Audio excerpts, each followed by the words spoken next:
in a few minutes' time between Goran Ivanisevic, of course, and Andre Agassi, the big server against the best receiver. Barry Davis now reports.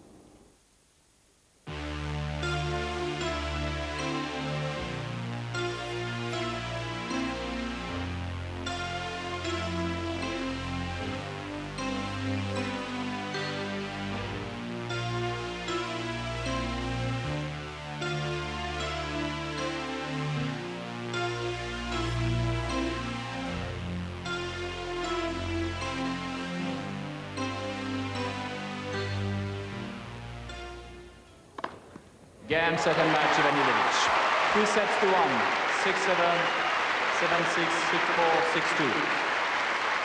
I think that his ball might not have so much weight like a Boris ball when Boris was a good or the great server like in the 86 or so. I think that he served much heavier. But Goran generates such a speed with his serve that is much more difficult to read, and I think that the ball comes much, much faster.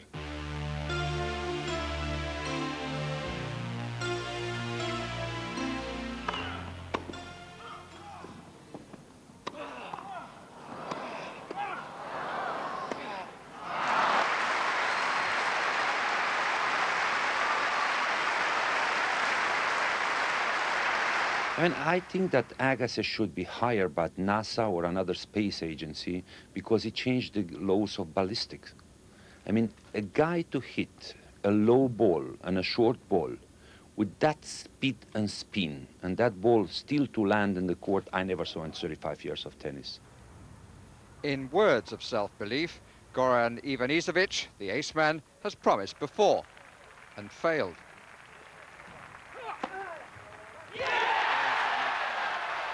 Last year, spectacularly, to Britain's Nick Brown in round 2. The deeds this year have been born of the calming influence of Bob Brett, his coach, and the delivery of 169 aces in 6 matches.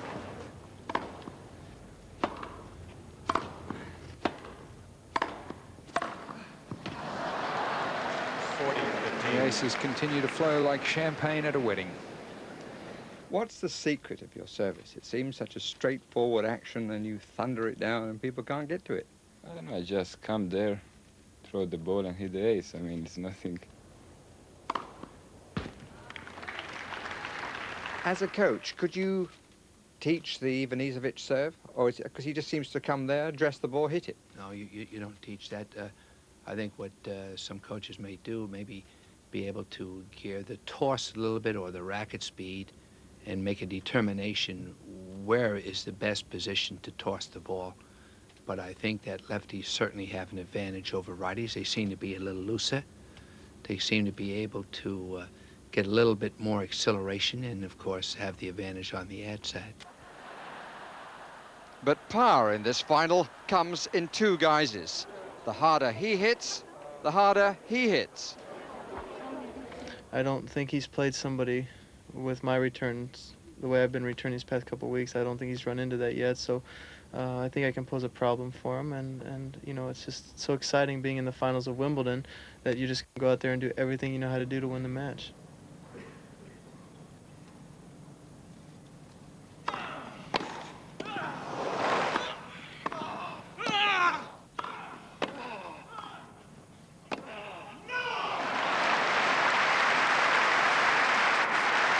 How is it that he returns the ball so well and so hard? Well, I think, first of all, no coach can teach that. He has unusual hands and great eyes. And then he has a very compact swing. I think as you get onto grass, you know, Andre's used to a little bigger forehand, but all he did was just to consolidate it by just turning his hips and shoulders. The backhand has always been a weapon because, you know, you're hitting away from your body rather than into your body, so the forehand is usually a little bigger. You can't tell Agassi to chip. You can't tell Agassi to just get the ball back and play. Agassi's a hitter.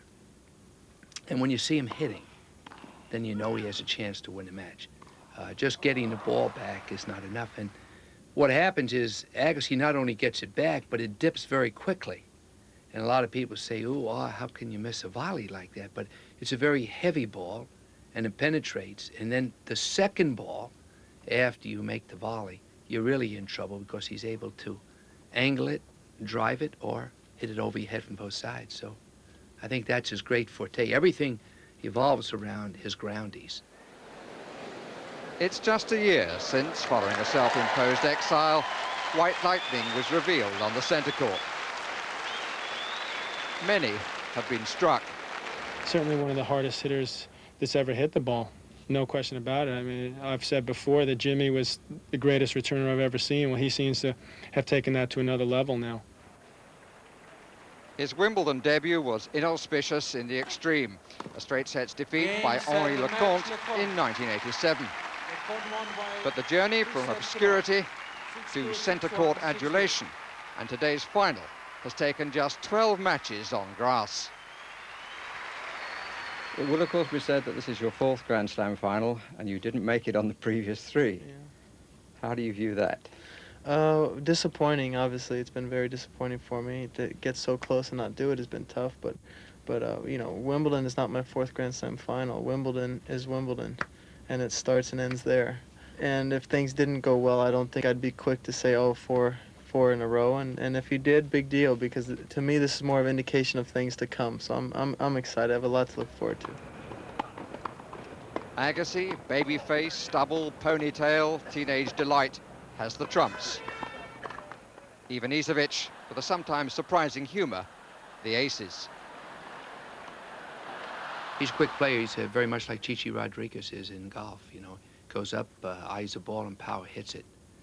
And you know, that's his game. And I think that Brett's done a good job with him, keeping him much calmer, because I think many of the losses have come from Goran, not from the opponent beating Goran. I think they've come a lot from Goran beating Goran. So I think it should be a very interesting finals. Certainly one, the big server and the big returner. And I think the people and the audience throughout the world are in for a great day of tennis. Well, we certainly hope so, and things look to be on schedule at the moment. Let's show you the centre court, and you'll see that it's uncovered and has been for some time now. 1 or 2 showers earlier, but they appear to have gone away. We'll keep our fingers crossed that this men's final of the 1992 championship gets underway on time. We'll see the players in about 5 or 6 minutes from now. Well, we've talked about the players, but what about those modern tools of trade that they use? Helen Rollison now reports. There's been so much talk this Wimbledon about power play, the space-age technology of the racket. Wood, aluminium and steel have been replaced. But what about space-age guts, high tension, the zing of the string? Yesterday, Andre Agassi was indestructible against John McEnroe.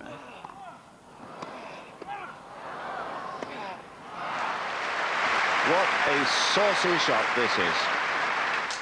Today, the strings that were responsible for the centre court crushing face destruction themselves.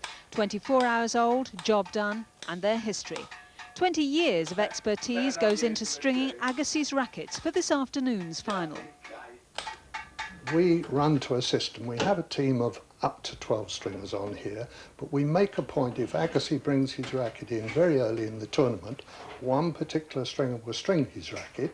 If Agassi's happy, we will keep that stringer on. So whenever he brings back further rackets, it's done by the same man. That's to make certain there is a consistency throughout his whole range. Do you find that the players are experts about the stringing themselves?